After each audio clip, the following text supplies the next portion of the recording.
I knew I wanted to have my own OR just because with my young child and my lifestyle, I wanted the flexibility to be able to operate on the days that I wanted to operate on. Hello and welcome to Beauty and the Biz, where we talk about the business and marketing side of plastic surgery. I'm your host, Catherine Maley, author of Your Aesthetic Practice, What Your Patients Are Saying, as well as consultant to plastic surgeons to get them more patients and more profits. Now, today's guest is Dr. Heather Levites. She's a board-certified plastic surgeon practicing in Raleigh, North Carolina for the past 3 years. Dr. Levites earned her undergraduate degree at MIT, her MD from the State University of New York in Stony Brook, and completed her plastic surgery training at Duke University. She then went on to do a fellowship in a multi-surgeon practice and then did another little stint and then opened her own solo practice. Now, she's the author of multiple peer-reviewed publications, has given presentations at many national plastic surgery conferences, and helped launch The Resident Review, a podcast aimed at educating plastic surgery trainees around the world, and I'll ask her more about that. Welcome to Beauty and the Biz, Dr. Levites. Thank you so much, Catherine, for having me. What a fun thing to be involved in. Right? So tell me, what we usually do is start at, so you did all this training at the top schools, and now you do a fellowship with a multi-surgeon practice. So tell us, what was your experience doing that? How did you end up there? And then what happened from the fellowship?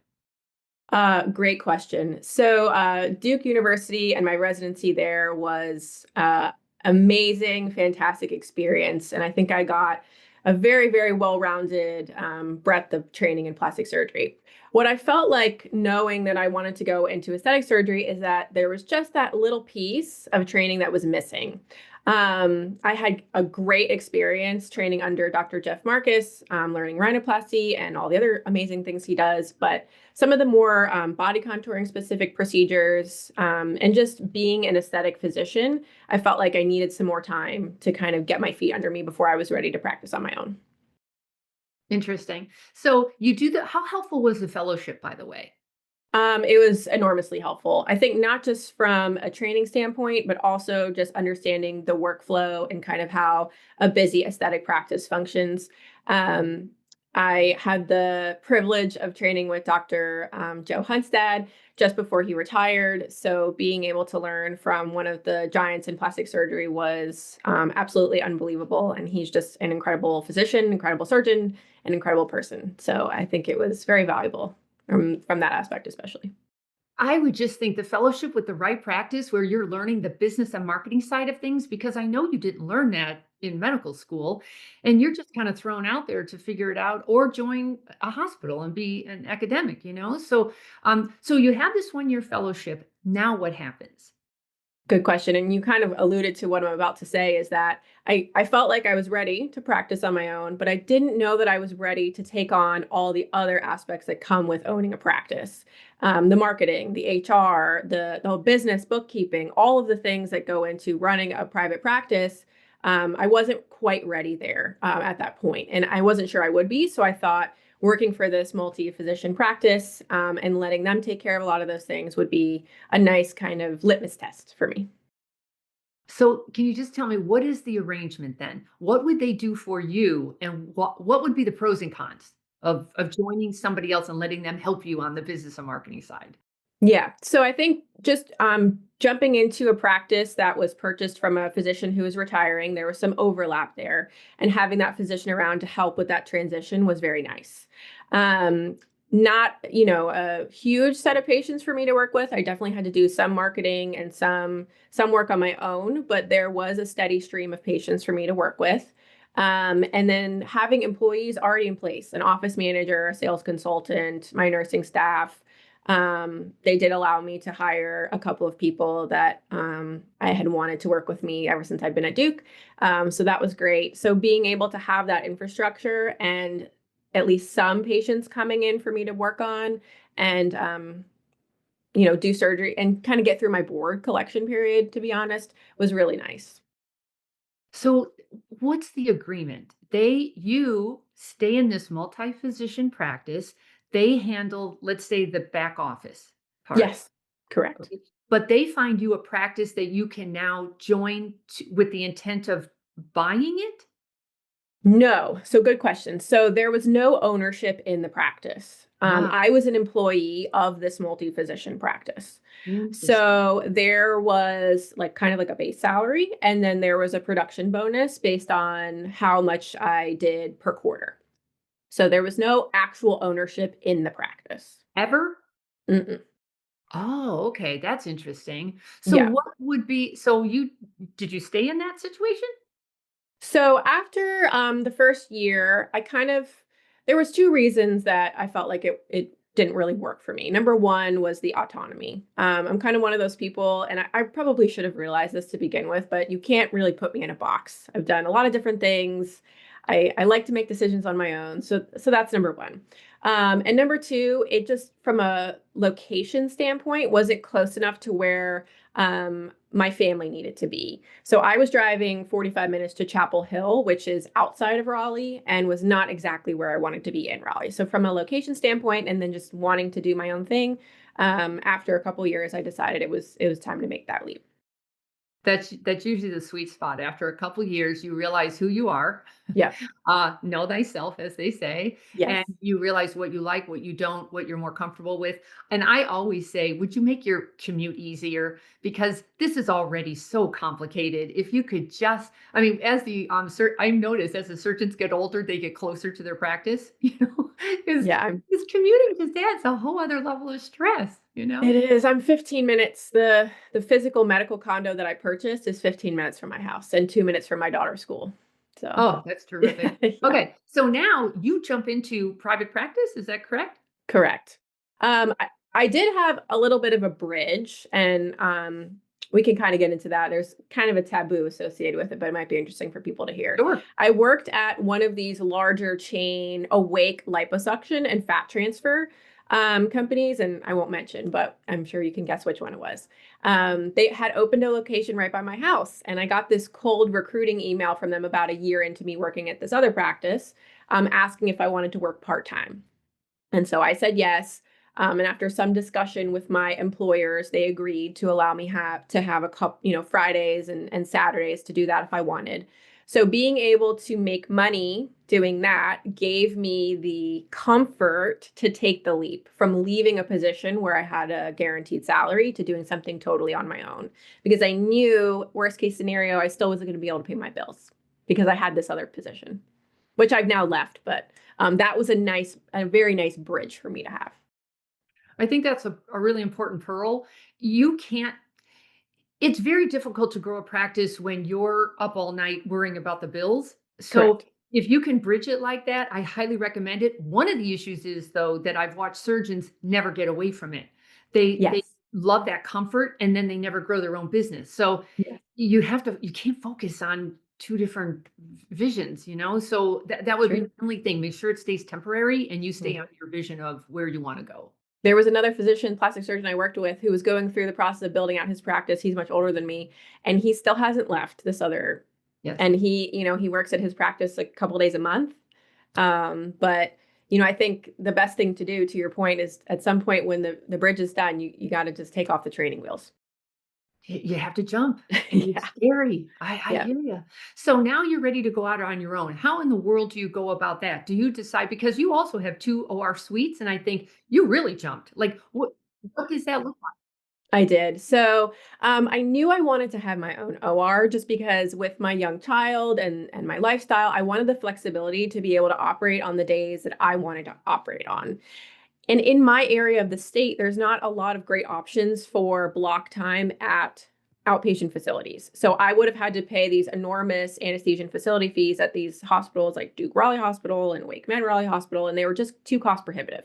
So most people where I live have their own surgical suite. So I knew that was going to be something that had to be done. The first thing I did was get on LoopNet, which is a commercial real estate website. I mean, I had never done this before. So this was a huge learning experience for me.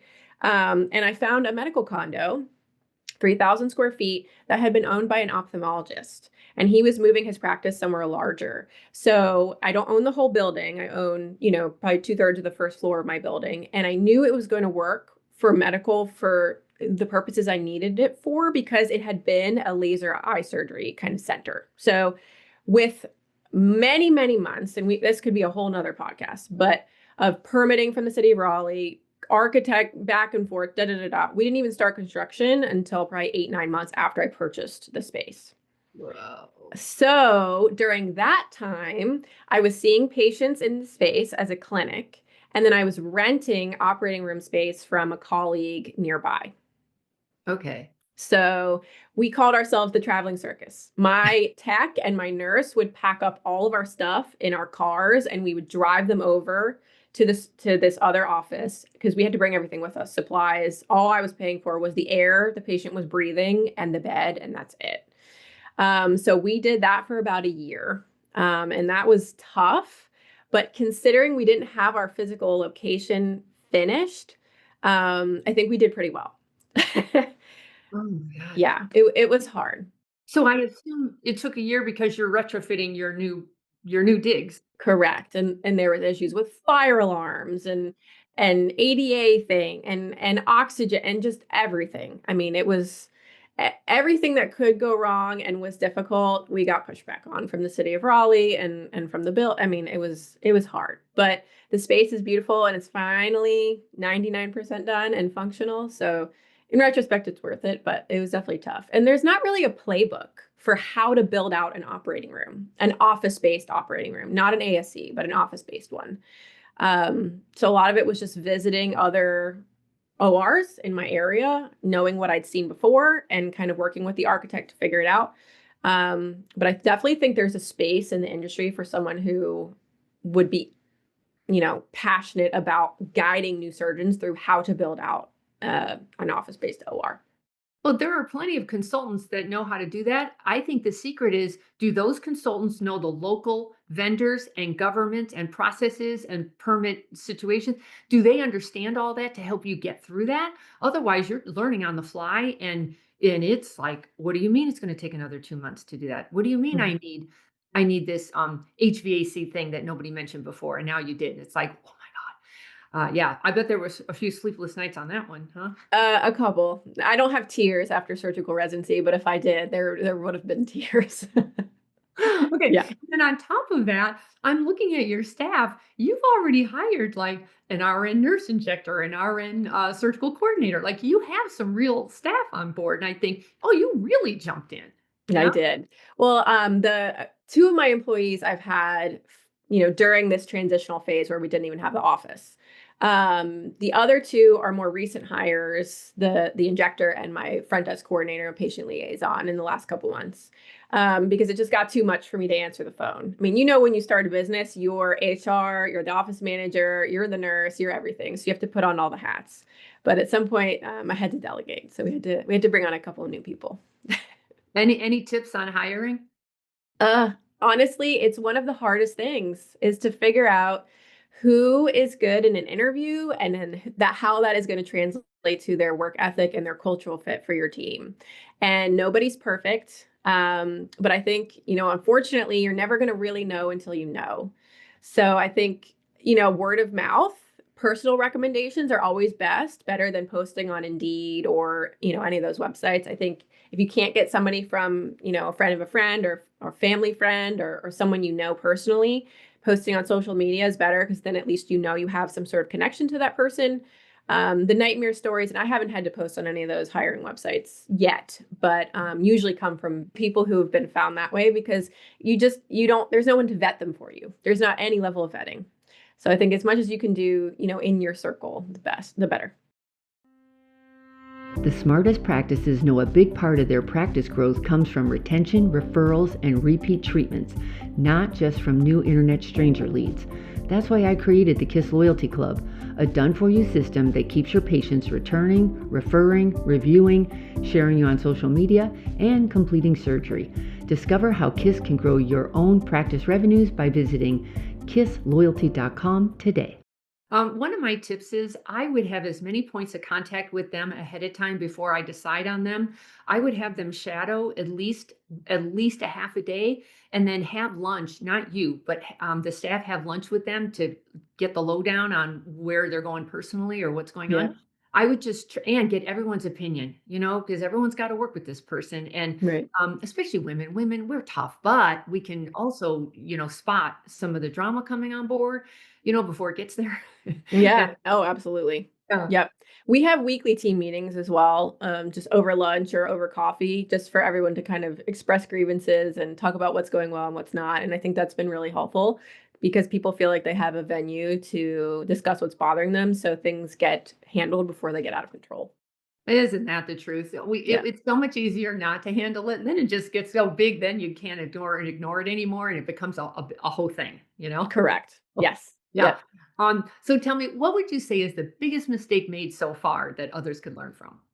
Oh gosh. I think in terms of I could talk about mistakes from many different aspects, but I think for me, it was not choosing an architect that had enough experience in building out operating rooms. I had several different bids from multiple different architects. In my area, there's maybe 10 or 15 operating rooms. A lot of them have been in existence for 50 plus years. So those architects are obviously not around anymore. There are so few people that have that experience. I went with the person who was less expensive than someone who was maybe slightly more qualified and 4 times the price, but in retrospect, the amount of time that would have saved me, net money would have been better spent with somebody who had more experience. So I think because the architect is kind of like the band leader for the whole project, the construction doesn't go well if the drawings are wrong. The designer can't function if the drawings are wrong. Pick an architect that you think is going to do the best job regardless of cost, because whatever it is, they're probably just like us, plastic surgery, you're probably getting what you pay for. Right? Well, that's a lesson learned. Yep. What would you say is the biggest challenge of running a private practice? The chat for me, it's knowing where to spend my marketing dollars. So I Mm. have this, kind of set budget in my mind of how much I want to spend per month on marketing. And does that go to a PR team? Does that go to a brand manager? Does it go to paid Google? Does it go to paid social ads? Does it go to television, radio, billboards? How do I best allocate those funds? With things like paid search and meta ads, it's a little easier to track because this person came through social media and you can actually calculate an ROI. But with things like billboards or interviews on TV, it's harder to know, right? Because it's a little bit more intangible. So I think just understanding where to spend my marketing dollars has been a little bit of a learning curve, and I think will probably continue to be a learning curve. And it'll change just when you have it figured out. Of course. Yeah. No, it's never ending, Yep. honestly. The Yep. world's changing, the technology changes, the technology on both sides on what the patients want because they've been told you don't need surgery, you just need this laser. And now the patient's expectations are ridiculous. And half the time you're doing patient education and you're like uneducating them from what they think they know to what they should know instead, oh boy, nothing easy about that. Tell me, just before we get into marketing, can you just talk about this resident review podcast? Are you still doing it, and what was that all about? Yeah, so that was an awesome project that a co-resident of mine and I started while we were in our residency at Duke. There is a equivalent general surgery podcast that helps them prepare for their in-service exam, but there really wasn't a podcast for plastic surgery in-service and board preparation specifically. So as we were studying, we said, when we're in the car, which we spend time in the car, when we're on the treadmill, when we're walking, when we're just sitting in the hospital writing notes, like, is there something that we can create to help other residents prepare for their in-service a little more passively? So her and I just kind of sat down chapter by chapter through some of these review books and added in, pearls from practice questions, and then we started having kind of guests on the show, and it was a really, really fun way for us to study. Selfishly, it kind of made it more exciting. And then as we graduated, we kind of passed it off to the junior residents at Duke. So they've continued it since we've been done. But it was a very fun thing to help get off the ground. Yeah, I'm always interested with surgeons who want to do a podcast. I say, "Oh, so how's it going?" And you know what the stats are? You usually get to 4, and then you quit. You I know? think we did a little better than that. Admittedly, I was kind of more the idea person, and my co-resident, Dr. Rachel Hine, was much more involved in kind of being the engine and continuing it forward.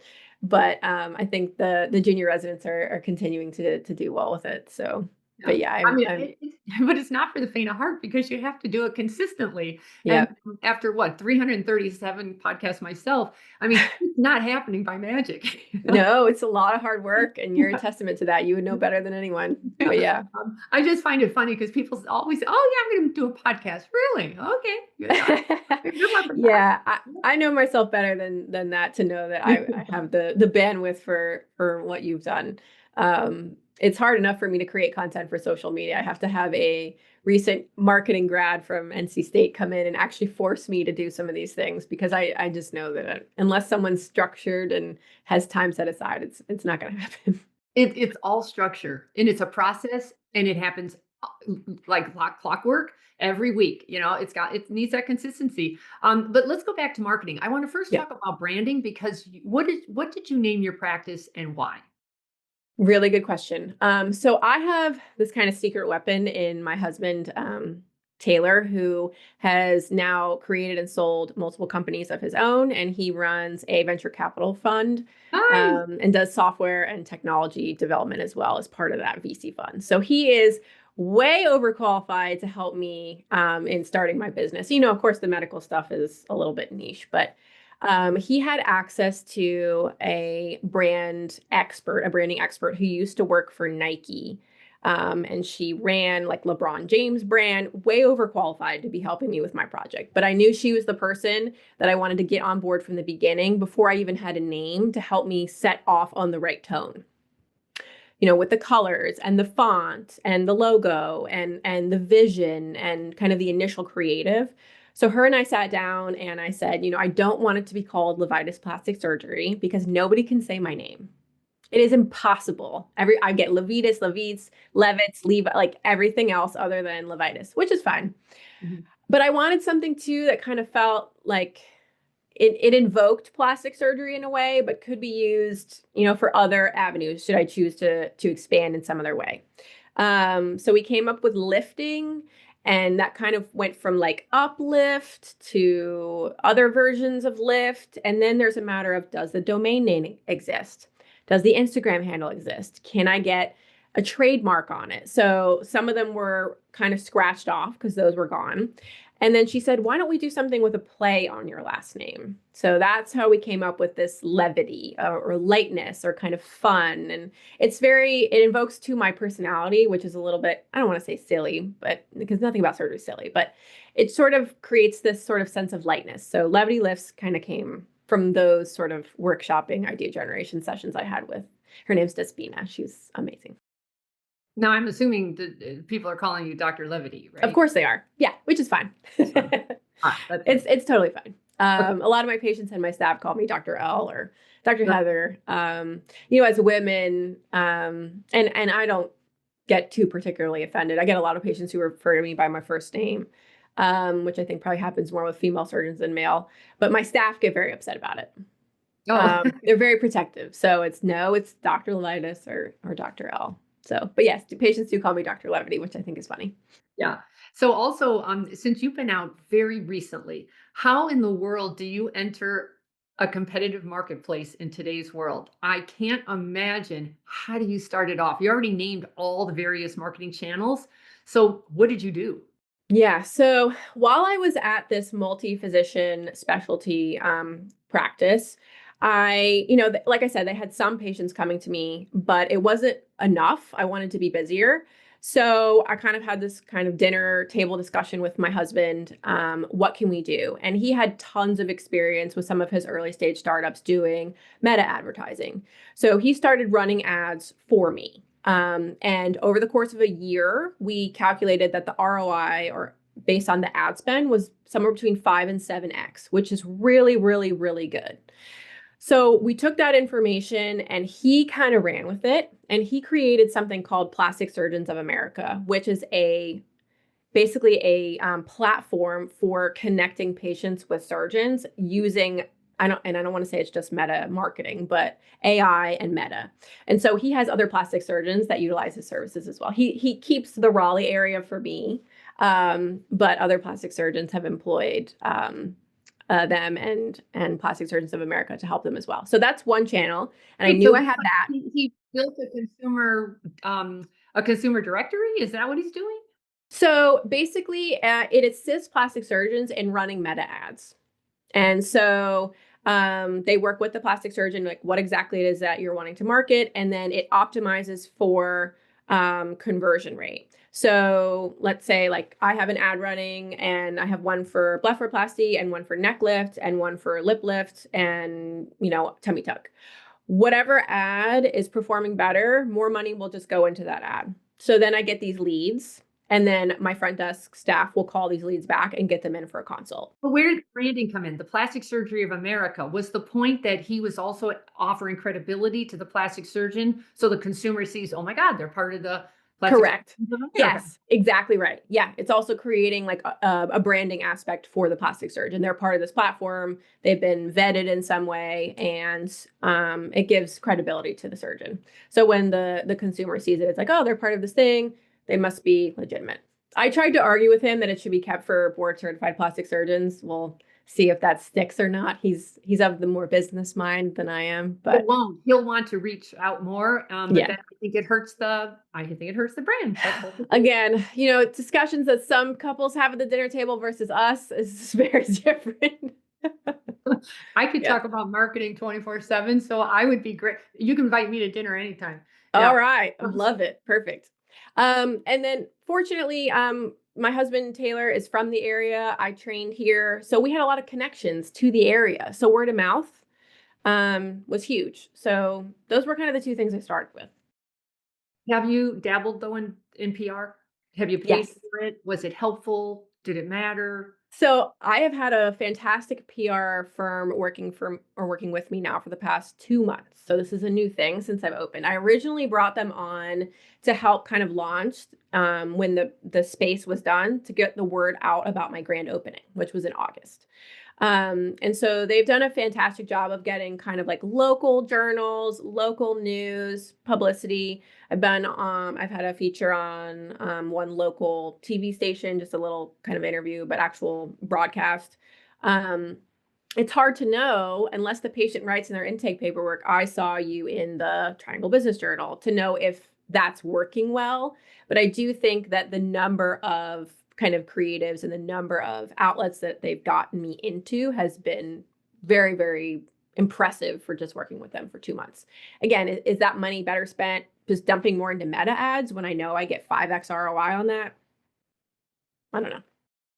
Here's my take on it. When you're new, I think it helps a lot just almost with your own mindset. When you see your name in lights, it helps you realize I am a plastic surgeon. Like you're still working on your own new identity.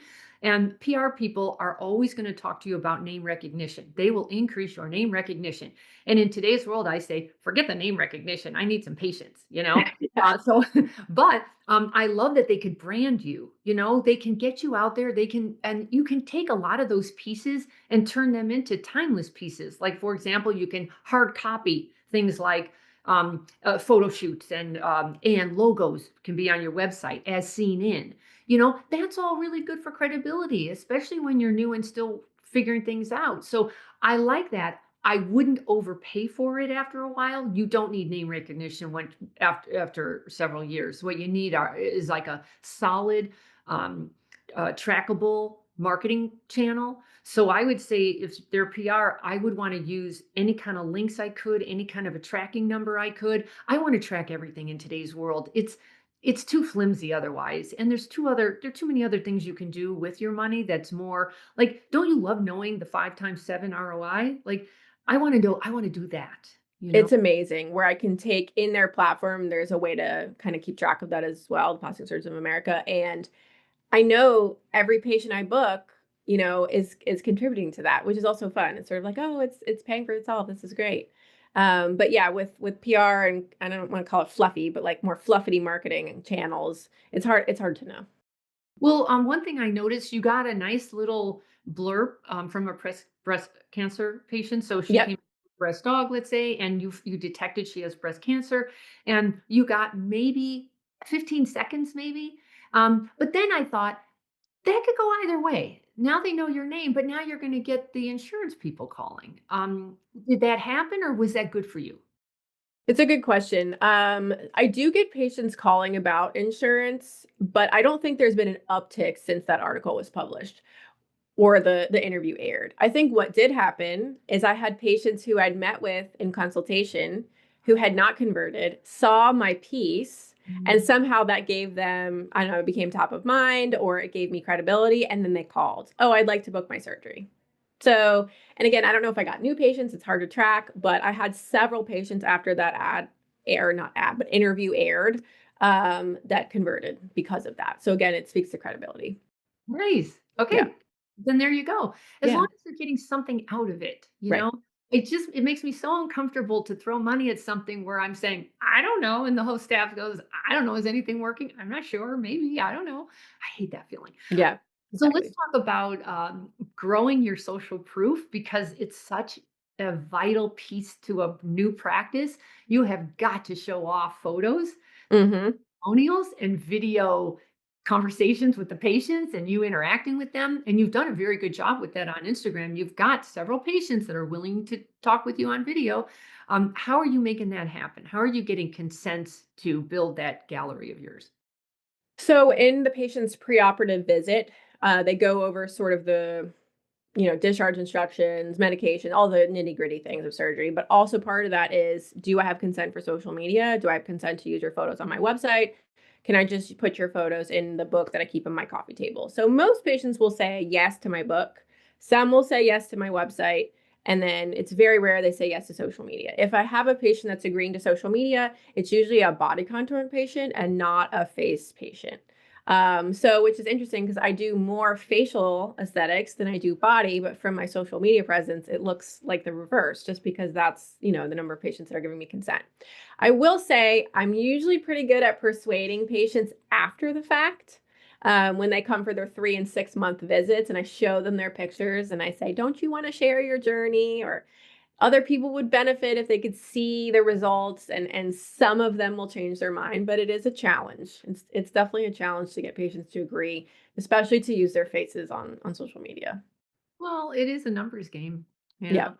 Yep. How much time are you spending on social media? Is it more than you expected, and do you wish you didn't have to? Is it working for you? Um, so in the last 2 months since the grand opening, I've brought on a recent college grad who specializes or, majored in marketing. She doesn't have a ton of experience doing social media management, but her and I together, along with Despina, who does my branding, have created kind of like a sort of vision. And she and Haley is my social media girl. She does an amazing job. She pushes me to actually create content. She has to come to the office. She comes every other week for a couple hours and we'll film things and get B-roll and talk to staff or talk to patients, corner me. But I have to actually block off time. And it's really important.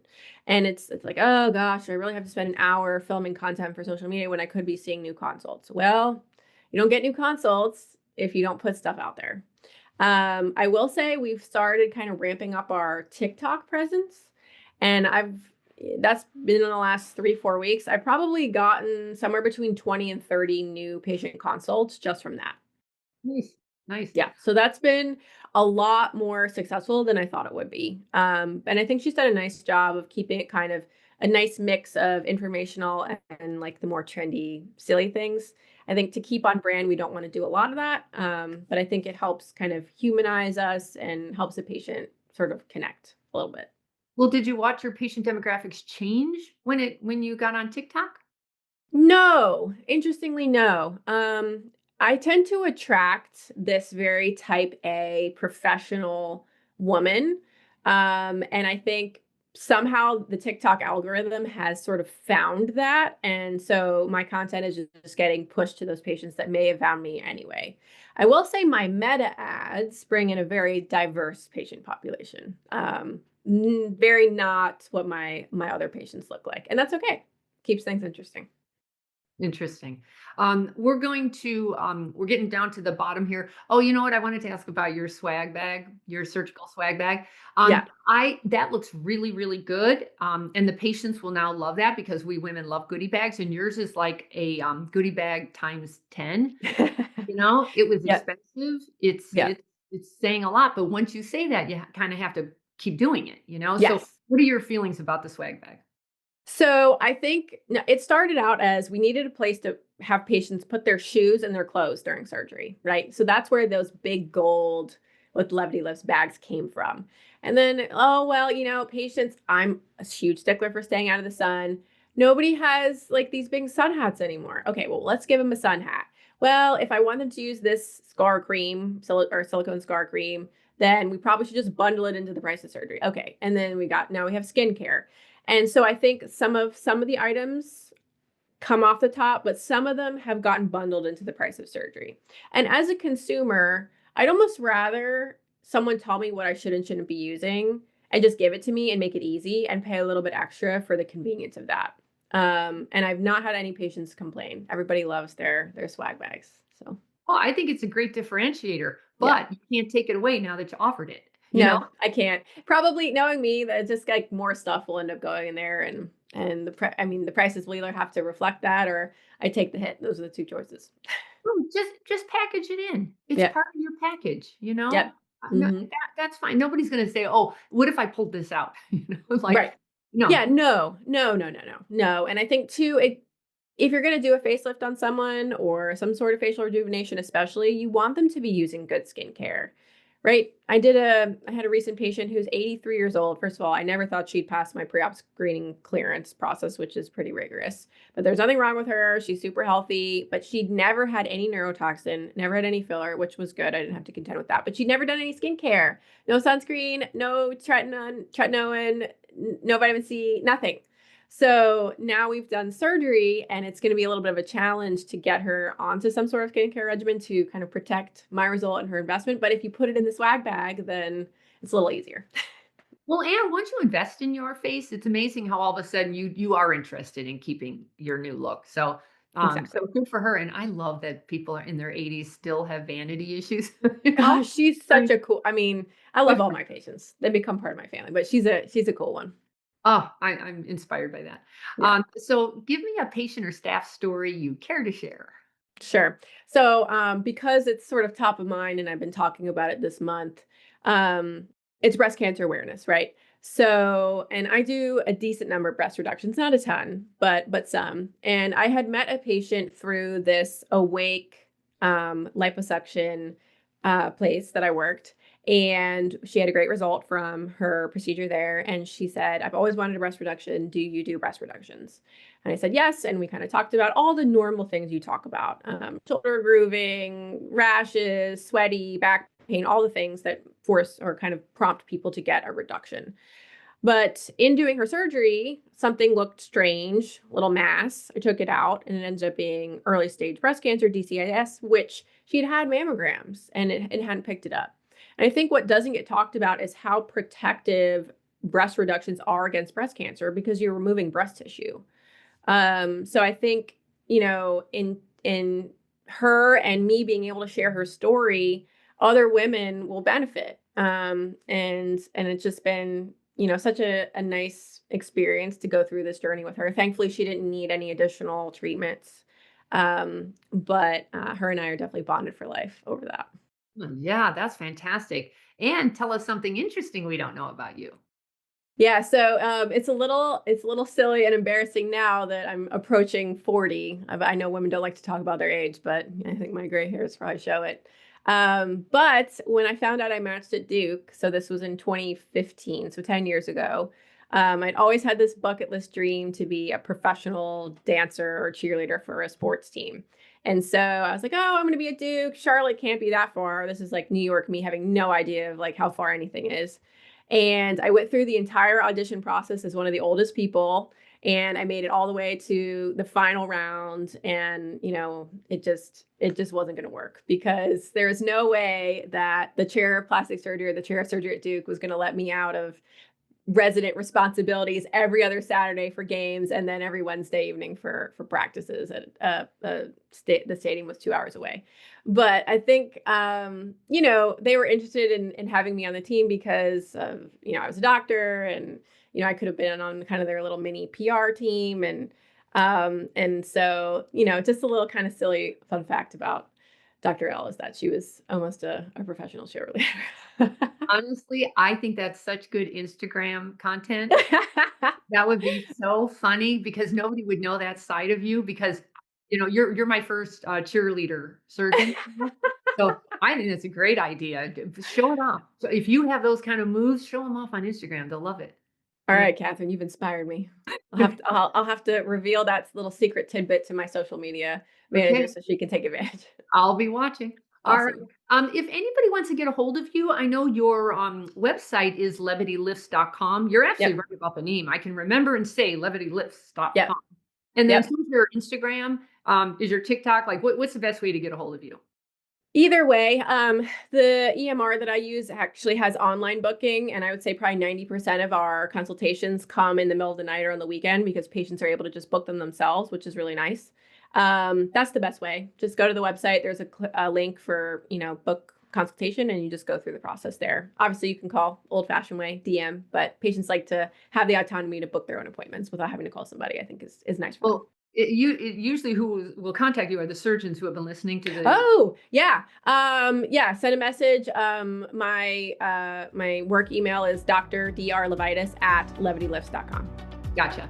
All right, everybody, that is going to wrap it up for us today. Thank you so much for joining us. And if you would, please subscribe to Beauty and the Biz so you don't miss any upcoming episodes. And if you've got any feedback or questions for me, please leave them on my website at catherinemaley.com, or you can certainly DM me at Catherine Maley, MBA. Thanks so much, and we'll talk again soon. The fastest way to success is to model other successful surgeons who have what you want, but you can only see their results, not the path they took to get there. So you continue to jump from one thing to another, hoping to find something that will work for you too. But it rarely does. So try this shortcut instead. It's guaranteed to move you forward. I compiled my intellectual property to grow cosmetic revenues, everything I've gleaned over the years, into one playbook of the most successful practices and what they do to win. Go to cosmeticpracticevault.com and let's grow your cosmetic revenues.